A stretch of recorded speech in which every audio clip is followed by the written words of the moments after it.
युवराज, ये मुझे दे दीजिए।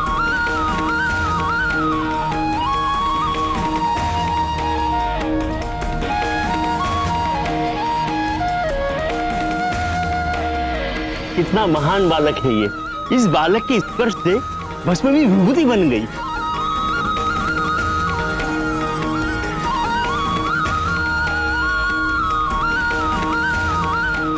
देख रहे हैं आप आपके पुत्र की नवीन लीला।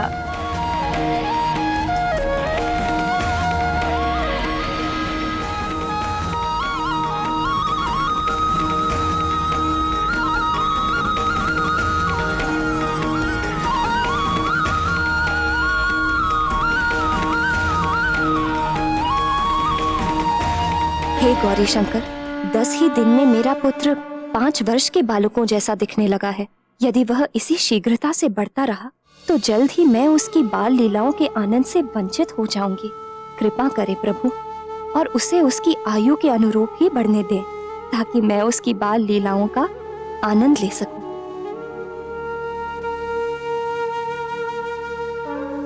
पुत्र के प्रति मैं तुम्हारी भावना समझ सकती हूँ पुत्री अंजना।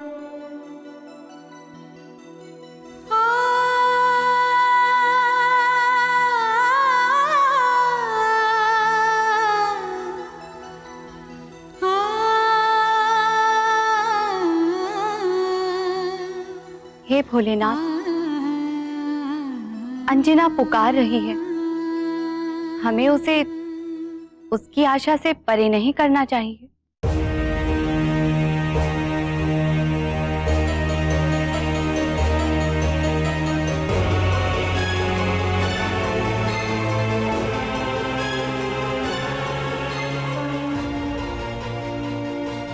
सागर को नदी में,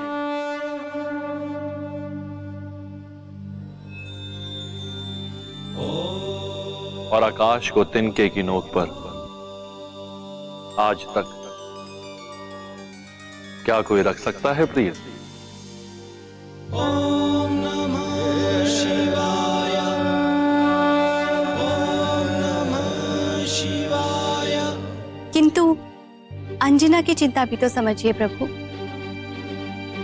मारुति और श्री राम के मिलन में अभी समय है, और यदि इसी गति से मारुति के आकार में वृद्धि होती रही तो श्री राम से मिलने तक उनके जीवन का उद्देश्य क्या होगा?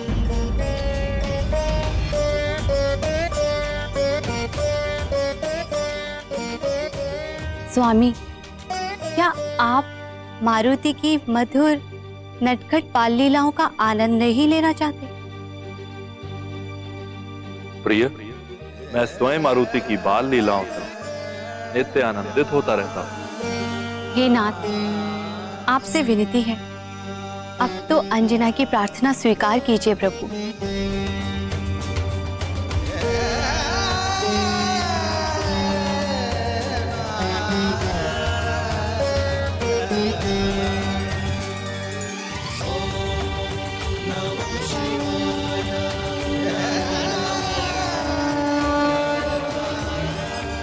धन्य हो प्रभु।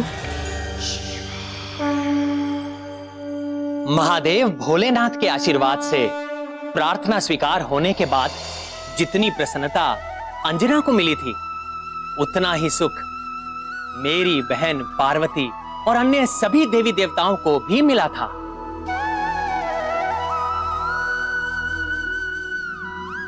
किंतु शंभ साधन वन में वृक्षासुर मारुति के वन के निकट आने की ताक में था।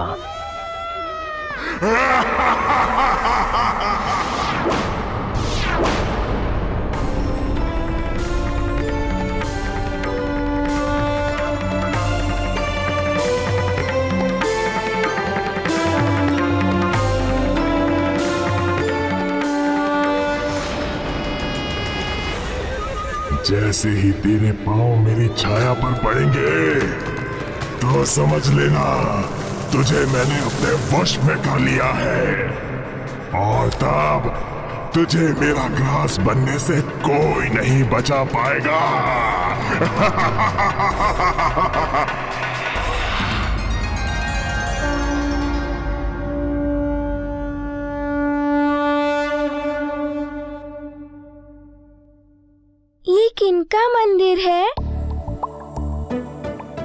देवी ललिता अम्बा का।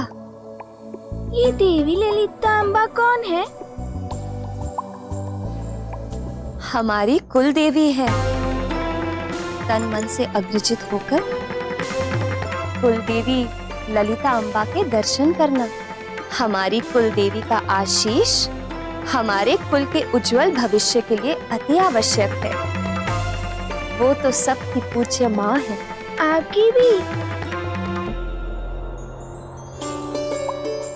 हाँ, मेरी भी, सबकी माँ। आपकी और नानी की भी? हाँ हाँ, नानी की भी माँ। अब ऊपर चलकर देवी ललिता अम्बा का ध्यान करना।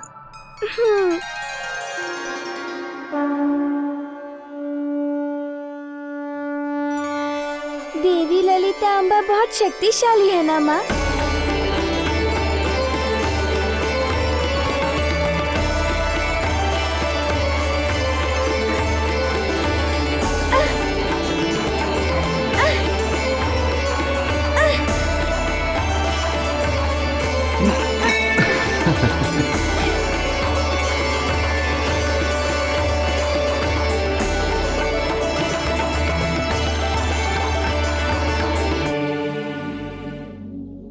मंत्री जी, आपकी सतर्कता अनिवार्य है।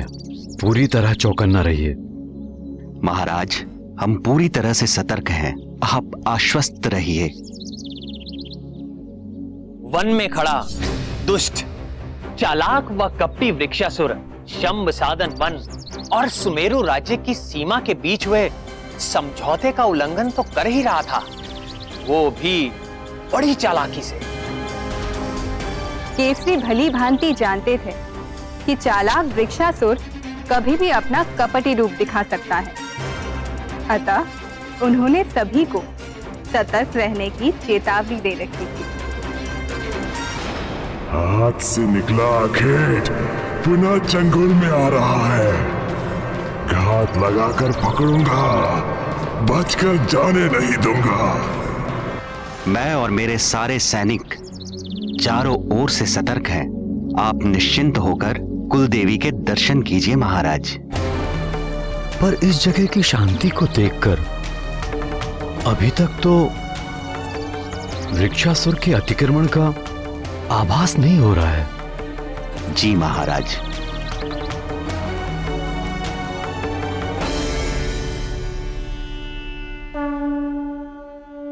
पुत्र, देवी को प्रणाम करो।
भरोसा जाने नहीं दूंगा। आज अपने पिता की मृत्यु का बदला अवश्य लूंगा।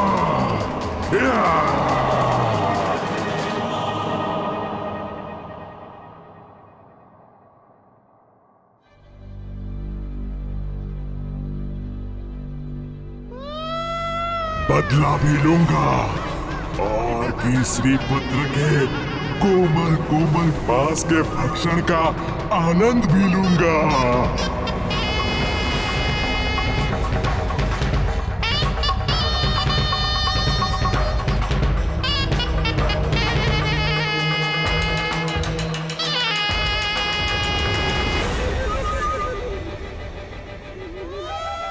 मारुति अंततः सुमेरु और शंभ साधन वन के सीमा के घेरे के निकट पहुंच जाता है।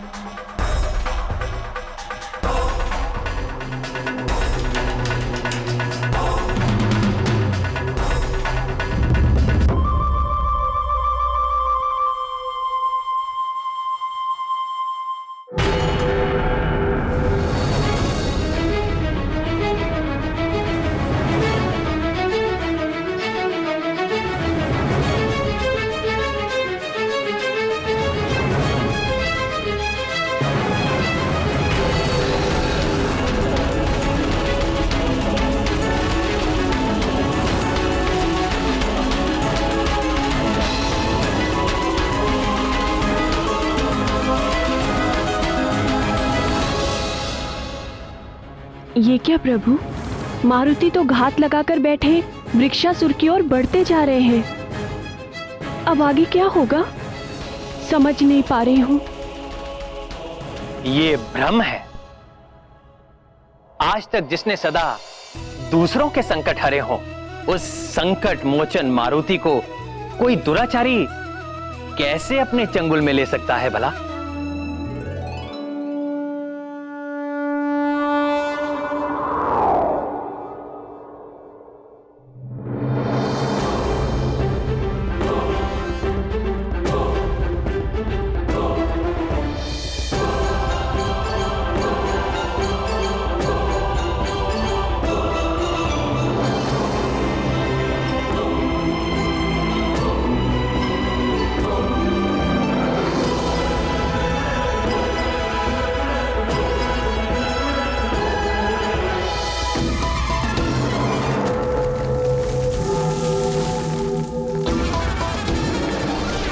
भगवान श्री विष्णु के छठे अवतार भगवान परशुराम की कथा सुनाऊंगा। परशुराम की कथा सुनाऊंगा। भगवान परशुराम की कथा सुनाऊंगा। परशुराम परशुराम परशुराम।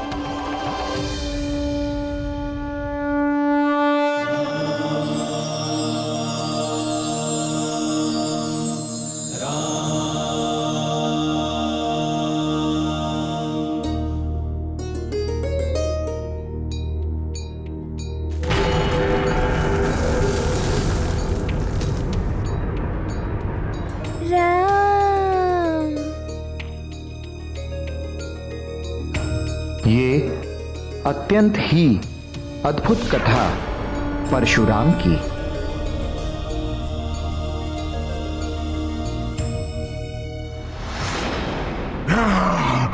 ऐसे कैसे संभव हुआ?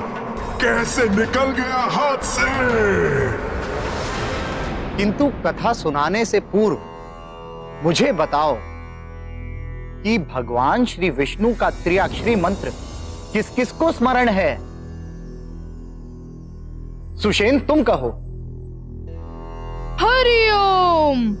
उत्तम, अति उत्तम। अब बताओ भगवान श्री विष्णु का अष्टाक्षरी मंत्र किस किस को स्मरण है?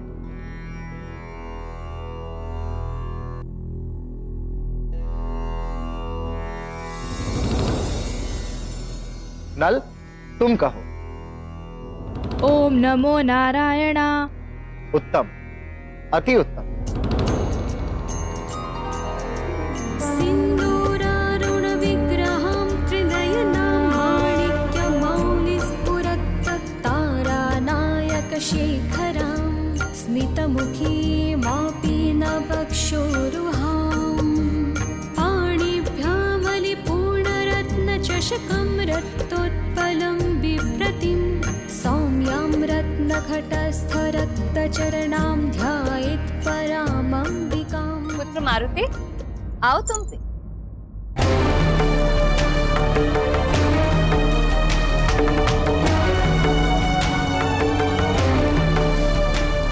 महाराज,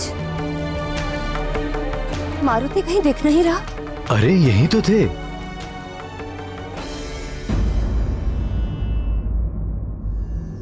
अब बताओ, भगवान श्री विष्णु का द्वादशाक्षरी मंत्र किसे स्मरण है?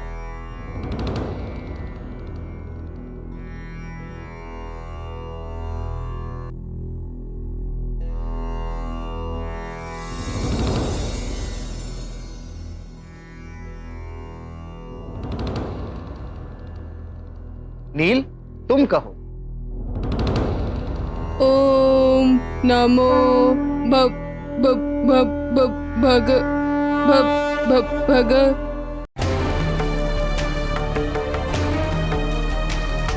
मारुति, मारुति, मारुति, मारुति, मारुति।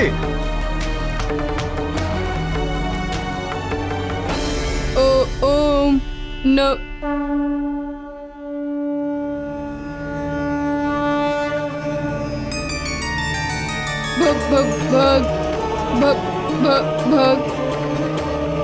ओम नमो भगवते वासुदेवाय।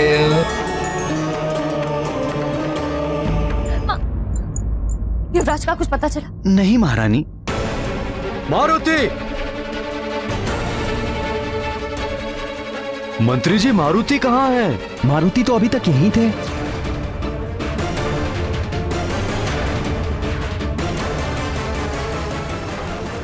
ओम नमो वासुदेवाय नमः।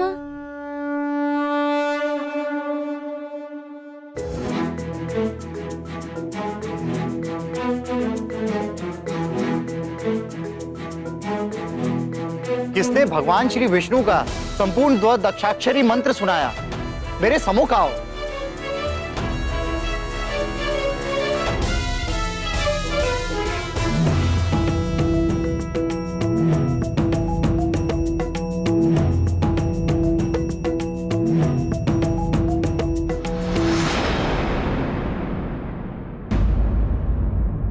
हृदयनाथ, द्वादशाक्षरी मंत्र तो मारुति ने देवी सरस्वती के मुख से गर्भ अवस्था के समय ही सुन लिया था और वह मंत्र मारुति को पूरा पूरा स्मरण था।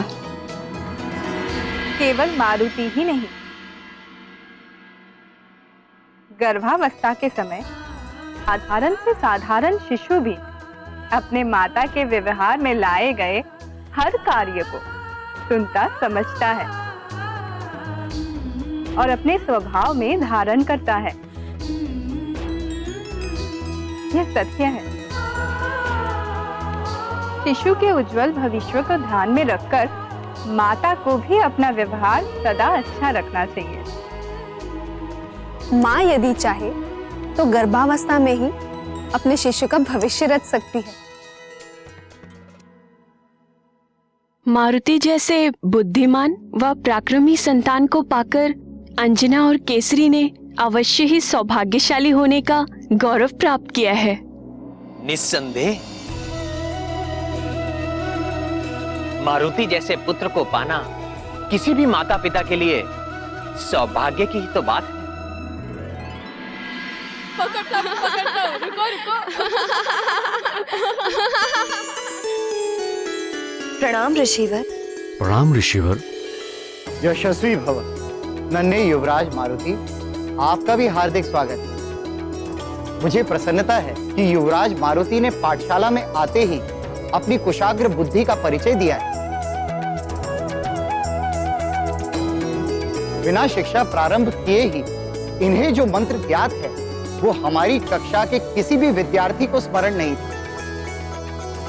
ये अवश्य ही युवराज के उज्जवल भविष्य के लक्षण हैं। मेरा शुभाशीष सदैव युवराज के साथ है। तुम्हारा कल्याण हो।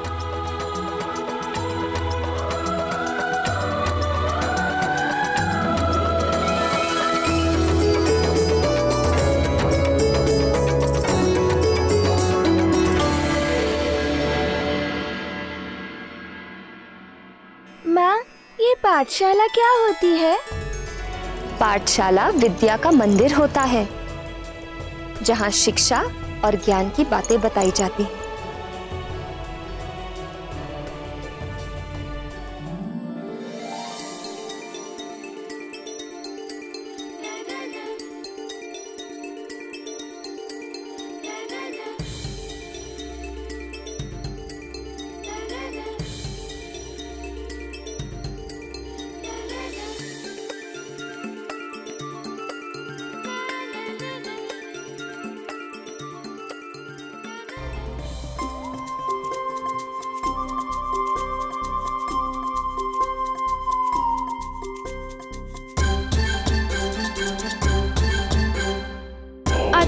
आचार्य जी, मुझे वो उद्दंड नील अपनी पूंछ से मार रहा है।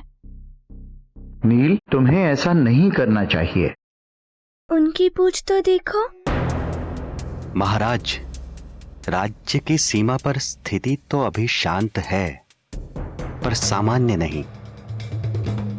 कुछ ना कुछ तो है जो संदेह उत्पन्न कर रहा है। यहां तो सब ठीक है ना? मुझे तो संदेह है महाराज।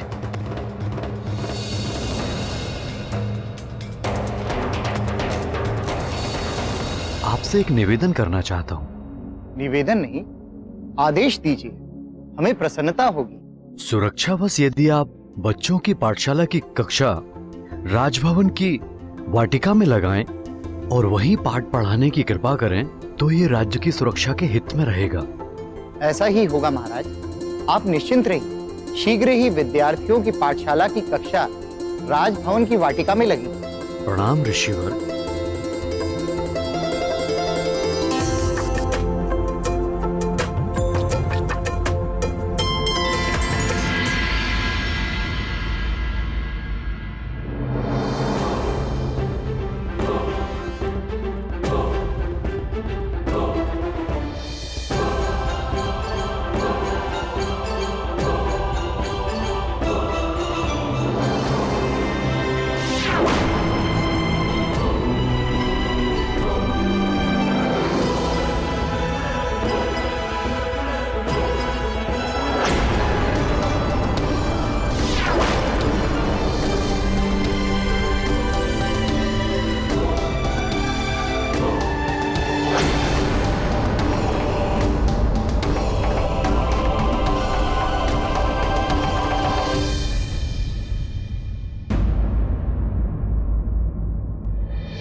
मैं वानर पुत्र कर्मादन हूँ।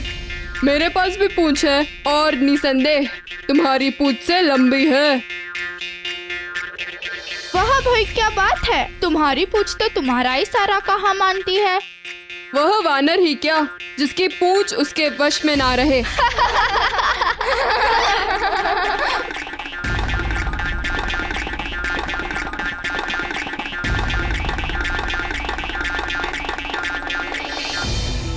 बालक मन की दुविधा जितनी सरल होती है, उसका उत्तर ढूंढना उतना ही अधिक कठिन होता है। मारुति के साथ भी अब कुछ ऐसा ही होने वाला था। उनका मन अब व्याकुल था।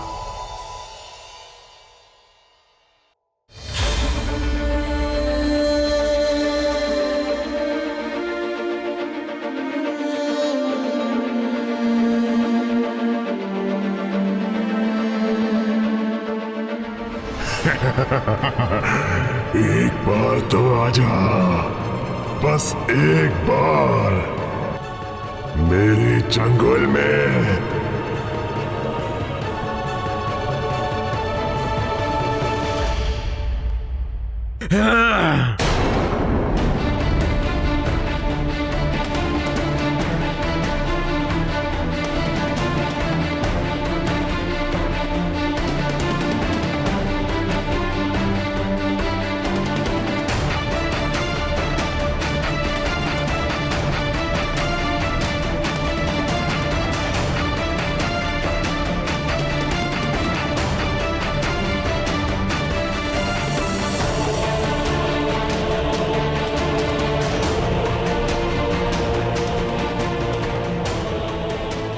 हमारी संतानें ही हमारा भविष्य हैं।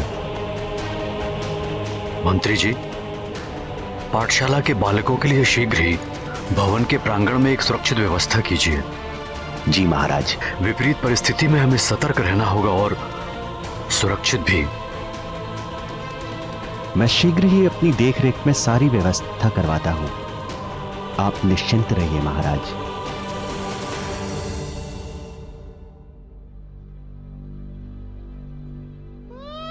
यदि एक बार भी आया तो तेरे कोमल कोमल मांस को चबाकर ही मुझे संतोष मिलेगा। प्राण वल्लभ, कौन थे वे साधारण वानर बालक जिन्हें केसरी वृक्षासुर की पहुंच से दूर रखने का प्रयास कर रहे थे? हाँ प्रिय, वो सभी वानर बालक साधारण नहीं थे। वो तो भिन्न भिन्न देवताओं के अंश थे, जो मेरी ही आज्ञा से उन्हीं देवताओं के द्वारा पृथ्वी लोक पर भेजे गए थे। देवताओं के अंश? आपकी आज्ञा से? ऐसी क्या आवश्यकता आ पड़ी थी प्रभु? हाँ प्रिय, आवश्यकता तो आ ही पड़ी थी। बात उस समय की है जब अत्याचारी रावण के आतंक से दुखी और त्रस्त होकर ब्रह्मदेव के साथ सभी देवता, यक्ष, गंधर्व और भूदेवी वैकुंठ लोक में मेरे नारायण स्वरूप से मिलने आए थे। तब मैंने ही उन देवताओं को अपने रामावतार के समय अपने अपने अंश को पृथ्वी लोक पर भेजने की आज्ञा दी थी। हे प्रभु, क्या उस आतताई से हमें कभी मुक्ति नहीं मिल पाएगी? आप निराश न हो ब्राह्मण। मेरी प्रतिज्ञा है कि जब जब गौ माता, विप्रजन, संत समुदाय और देवताओं पर विपत्ति आएगी, जब जब अविश्वास, अनाचार और अधर्म की वृद्धि होगी और धर्म की हानि होगी, जब भक्त मेरा उपहास करेंगे, मेरी भक्ति को अंधविश्वास समझेंगे, तब मैं सज्जनों की रक्षा के लिए और दुर्जनों के विनाश के लिए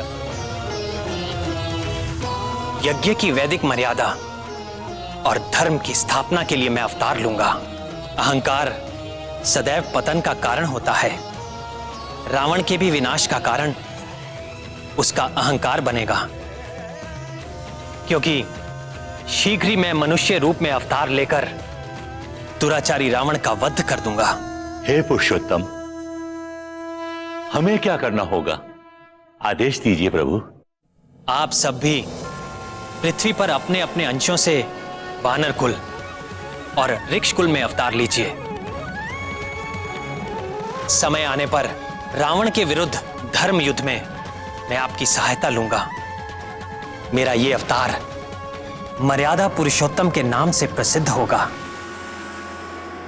अच्छा नाथ, उन देवताओं ने किस किस रूप में अपने अंश को पृथ्वी पर भेजा? प्रिय, राम कार्य में सहायता के लिए ब्रह्मदेव के पुत्र प्रिय जामवंती के पिता और मेरे ससुर ऋक्षराज जामवान तो पहले से ही पृथ्वी पर उपस्थित थे, और महादेव शिव ने भी अपने अंश को अंजनी पुत्र मारुति के रूप में इस धरती पर भेजकर हम सबको धन्य कर दिया था। हम सबको ये जानना आवश्यक है, और इनके अलावा पृथ्वी लोक पर देवताओं के दिव्य और सुंदर अंश के रूप में अग्निदेव से नील, विश्वकर्मा से नल, धन कुबेर से गंधमादन, चंद्रदेव से दधिमुख, वरुण से सुषेण, और सुषेण को धनवंतरी जी का भी विशेष आशीर्वाद प्राप्त था, और ऋक्षराज को वरदान में मिले 2 पुत्रों में से सुग्रीव सूर्यदेव का अंश था और वाली इंद्रदेव का।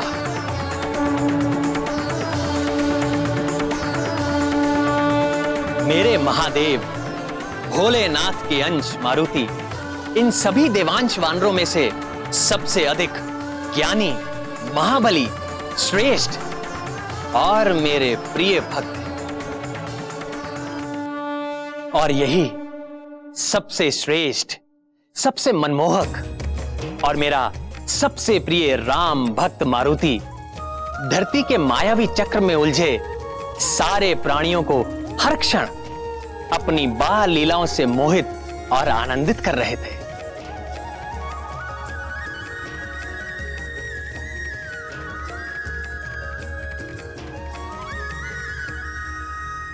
और वृक्षासुर मारुति को जकड़ने हेतु व्यग्र हो रहा था।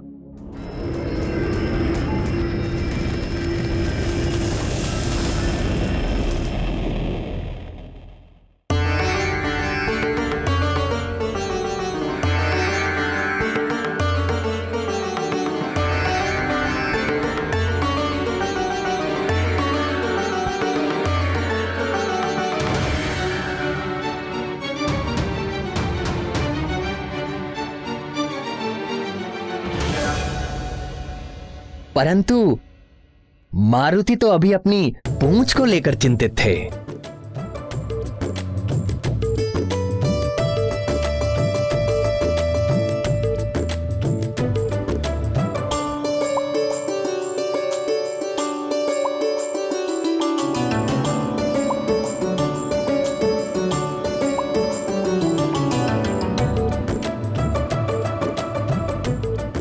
उनकी पूंछ तो देखो, उनकी पूंछ तो बड़े काम की है।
बालक हूँ ना, इसलिए मेरी पूंछ नहीं दिखती। हो सकता है जब मैं पिताजी की तरह बड़ा और बलवान बनूंगा तब मेरी पूंछ भी बड़ी हो जाएगी।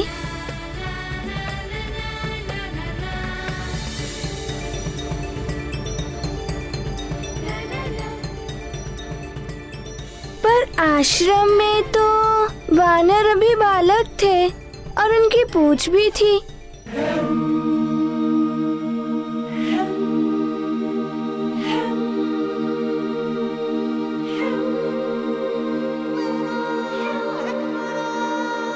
किंतु मेरी क्यों नहीं दिखाई देती? हे हृदयनाथ, पाठशाला जाने से पूर्व भी तो मारुति ने अपने आसपास किसी की पूंछ देखी होगी, प्रतिक्रिया उनकी तब क्यों नहीं हुई? स्मरण कीजिए देवी, आप भूल रही हैं। कि मारुति अभी कुछ ही दिनों के थे, किंतु दिखते थे 5 वर्ष के, और इससे पहले वो किसी बालक से मिले भी नहीं थे। इसीलिए जब पाठशाला में पहली बार उनकी दृष्टि अन्य बालकों की पूंछ पर पड़ी तो उनका ध्यान अपनी पूंछ पर चला गया। किंतु अन्य बालकों की पूंछ दिखाई देने से यदि उनकी समस्या का समाधान हो जाता तो बात ही क्या थी। उनका चंचल बाल मन स्वयं ही प्रश्न करता और स्वयं ही उत्तर देता। इसी प्रकार प्रश्न और उत्तर के चक्र में उलझकर वो पुनः प्रश्न करने लगे। समझ गया, अवश्य पाठशाला जाने पर ही पूछ मिलेगी। मैं भी पाठशाला जाऊंगा, मुझे भी पूछ मिलेगी। किंतु मैं तो पाठशाला जाता ही नहीं, इसीलिए मेरी पूंछ नहीं दिखती।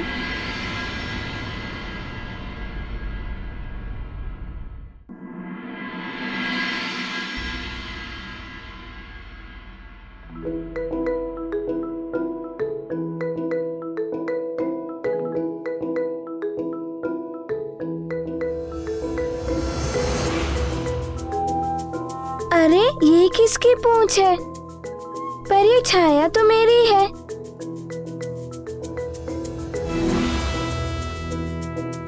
ये पूंछ मेरी परछाई के साथ चिपक कर क्यों चल रही है?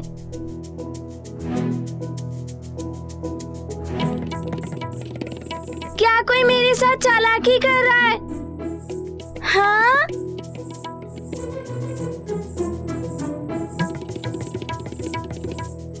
यहाँ तो दिखाई दे रही है, पर घूमकर देख रहा हूँ तो नहीं दिख रही है।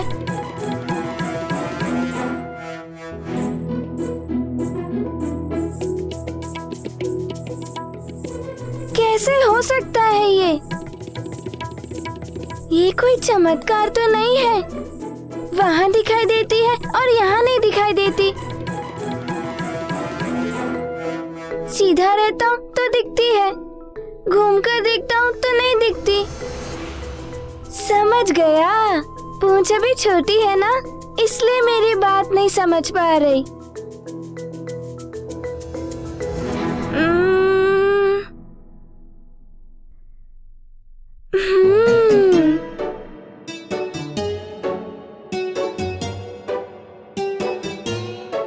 अरे पूंछ तो छुप गई। कभी आती है कभी छुप जाती है। अवश्य कोई मेरे साथ नाटक कर रहा है। कौन मेरे साथ नाटक कर रहा है? किसने मेरी पूंछ को छुपाया? बालक जानकर ही कोई नाटक कर रहा है मुझसे।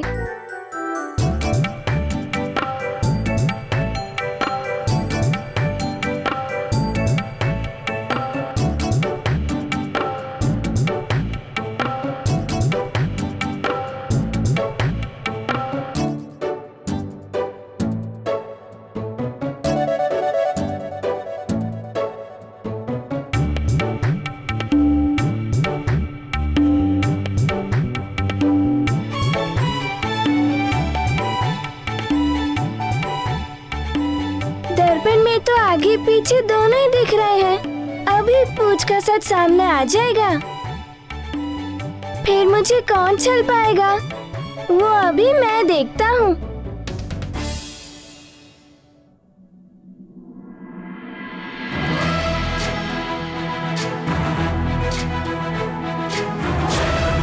ज्ञान गुण सागर जय कपीस दिहुलोक उजागर। जय हनुमान ज्ञान गुण सागर जय कपीस दिहुलोक उजागर। दूत अतुलित बल धामा अंजनी पुत्र पवन सुत नामा। महावीर विक्रम बजरंगी कुमति निवार सुमति के संगी। जय हनुमान ज्ञान गुण सागर जय कपीस दिहुलोक उजागर। जय पवन तनय संकट। अरे मेरी पूंछ तो मुझसे ही जुड़ी हुई है। अब तक जो मैं देख नहीं पा रहा था, मेरी पूंछ मुझसे जुड़ी हुई थी। राम लखन सीता सहित हृदय बसहु सुरभू।